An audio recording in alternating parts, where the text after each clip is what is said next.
Assalamualaikum warahmatullahi wabarakatuh. Perkenalkan, nama saya Nindya Skardiastuti dari kelas 1111. Pada kesempatan kali ini saya akan mereview novel yang berjudul Lelaki-Lelaki Tanpa Perempuan karya Haruki Murakami. Buku ini memiliki 268 halaman. Buku ini cetakan ke-6. Buku Man Without Woman ini diterjemahkan ke dalam bahasa Indonesia pada bulan April tahun 2022 oleh Perpustakaan Populer Gramedia.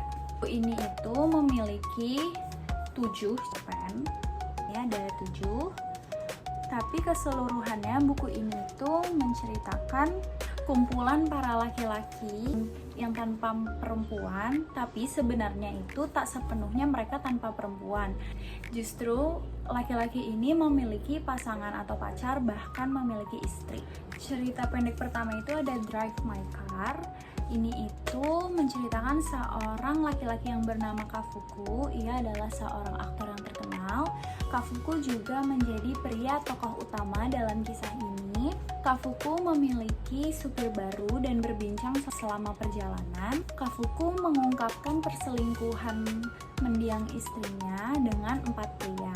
Kafuku juga nggak ngerti kenapa sang istri yang semasa hidupnya itu menjalin perselingkuhan, padahal Kafuku dan istrinya memiliki hubungan yang harmonis. Pada cerita pendek ini, Kafuku juga berhasil mengajak satu selingkuhan istrinya untuk berbincang dengan harapan dirinya bisa menemukan jawaban atas pertanyaan yang ada di dalam kepalanya, dan juga Kafuku memiliki motif untuk balas dendam.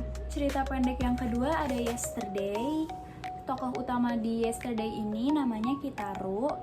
Kitaru ini menawarkan kekasihnya untuk berpacaran dengan temannya sendiri. Kitaru juga sangat terobsesi dengan klub baseball yang bernama Hanshin Tigers. Bahkan Kitaru juga rela mengubah identitas dirinya saking obsesnya dengan klub baseball. Cerita pendek ini mengandung identitas, cinta, dan keanehan seseorang cara mengekspresikan dirinya. Cerita pendek yang ketiga, Organ Mandiri, dan tokoh utamanya adalah Dr. Tokai. Dia adalah seorang playboy yang tidak biasa, dan Dr. Tokai itu berpikir bahwa hubungan tanpa komitmen itu adalah pilihan yang baik. Tapi takdir itu membawa ke arah yang berbeda karena segalanya sudah berubah ketika dia jatuh cinta kepada wanita yang sudah memiliki suami.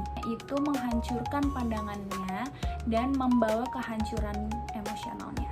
Selanjutnya ada Syahrazad, merupakan cerita yang ditokohi oleh Habara. Habara adalah seorang selingkuhan seorang wanita yang sudah memiliki suami. Habara sangat menyukai kebiasaan kekasihnya yang selalu cerita tentang banyak hal, dan hal itu yang membuat Habara selalu merindukan kekasihnya.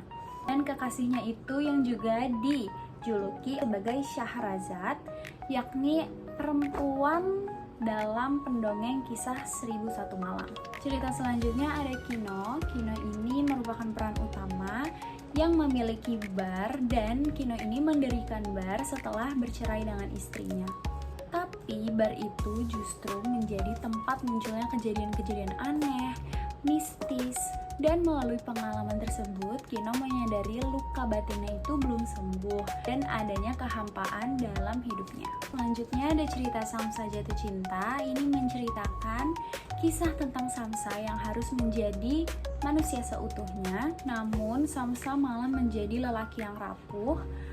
Dan cerita ini menceritakan gimana Samsa berjalan menggunakan 2 kaki, belajar menghilangkan rasa lapar, belajar mengatasi rasa kedinginan, sampai kemudian ia merasakan jatuh cinta lagi. Dan cerita yang terakhir ada Lelaki-Lelaki Tanpa Perempuan sesuai judul pada buku ini.